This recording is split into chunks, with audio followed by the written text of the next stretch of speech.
working on our stamina. Anybody remember what stamina is again? Beth. Yes, we write, right? We're working on our stamina on writing. So we're going to be writing for a long time. Okay, so that's what we're working on, is building our stamina in writing, being able to write for a long time. Now the other day, what did we learn about? Maggie, what did we learn about?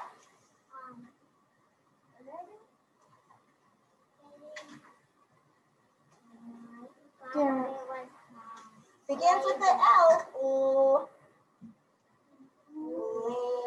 Emilio. Labeling, right? Labels, right? Remember we made that picture full of labels? That way it helps the reader give information about the pictures that we draw. That's what we're doing. So we learned about labels, and that's when we make a little line, arrow, and then we write the information, what that is, so that the reader has information about your picture, all your stories, okay? So that's what we're gonna focus on today. That's one of the goals that we had, was to put lots of detail, right? And what's one way we could put detail? What's one way, Maggie? Pictures. Yes, but what, beautiful pictures, putting lots of details, but what can we use to help to add detail? Yes, we use all our colors of our crayons, right? And one of our goals was to put lots of detail in our pictures. I'm gonna wait for Ayla to go ahead and put that book to the side. Thank you, Ayla. Thank you. Okay, so yeah, one of our goals was to put lots of details, and by coloring and using all the colors in our books, we can put lots of detail. So that was one of the goals that we were aiming to target, okay? That means a goal is something we're working really hard to master. So our goal is to master putting lots and lots of details, right, Jesus? Right? Lots of details. So goal one was to add detail. And how can we add details? These are the questions. Who was there? Where were they? How did they feel? Remember, these are ways that we can add detail. And then also by coloring, using all our colors in our brand box. So right here, our goal is I can draw with detail. There's a picture showing lots of detail.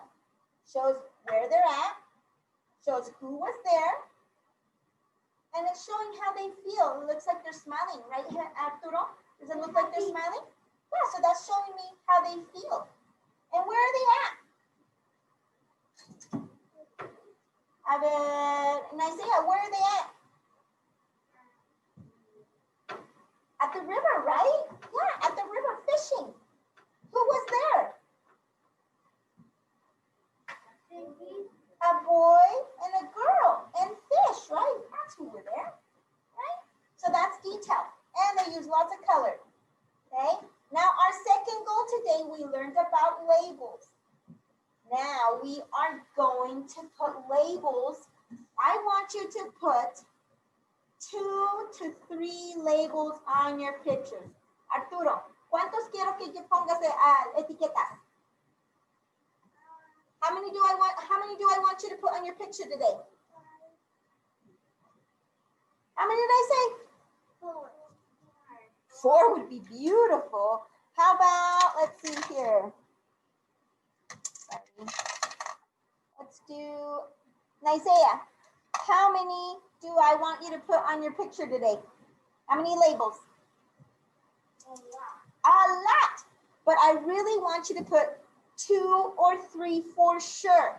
But if you put a lot, you're gonna make me so happy, because that's what I love. Desmond, at home, how many do I want you to put on your picture today? How many labels? Can you unmute yourself, Desmond? 13. Oh my goodness, that would be beautiful. But the focus today, I want you for sure 2 or 3, but 13 would be beautiful, Desmond. Arturo, mijo, ¿está poniendo atención? No, creo que no. No, no estamos escribiendo ahorita. No necesita tu lápiz. Por favor, pongan a su lado. Gracias. So yeah, so that in today's story, we're going to put 2 or 3 labels. If you are looking at your picture and you see a tree, if you drew a tree and you don't know how to draw or how to write, excuse me, you don't know how to write the word tree, what else can we do? Beth. You can just put the letter I. Yes, Beth. You can put the first sound you hear in that word. Okay? If you do not know how to spell tree, you know what the first sound is, right? And you can write the first sound in that word. Okay? So what is the first sound that we hear in the word tree? I'm going to ask Leah. Leah, what's the first sound in the word tree? Because there's a tree right here, but I don't know how to write the word. What's the first sound that you hear in tree? T, right? So if you know that, you can write the letter T for tree. Okay? How about grass? Grass. Let's see, I'm going to call somebody else. What's the first sound that you hear in grass? Ayla, what's the first sound you hear in grass? Grass. That's right. That's right. So you're gonna write just the first sound. If you want to, you can't spell the whole word. You can put the words or the sounds you hear in that word. Okay? That's what I want you to practice on. Listen to the word. What are the sounds you hear in that word? Okay? And that way I want you to write how many labels? How many labels do I want you to do? I want you to do a lot, but I for sure want you 2 or 3. That's for sure the focus, because that's our goal, is to put 2 or 3 or more, or 4, yes, on your paper. Gerardo. Jesus, sorry. 6 would be wonderful. 6 would be wonderful. The more the merrier, but no less than 2 or 3. Okay? All right. So I'm going to go ahead and put music. Take out your books, your writing books. Take out a pencil. Take out crayons. I'm going to give you guys 10 minutes to write your stories. Remember, I want to see 2 or more labels. If you don't know how to spell the whole word, listen to the sounds in that word and write them down, okay? Because that is being a good writer, sounding out the words. Okay, I'm going to go ahead and put music on.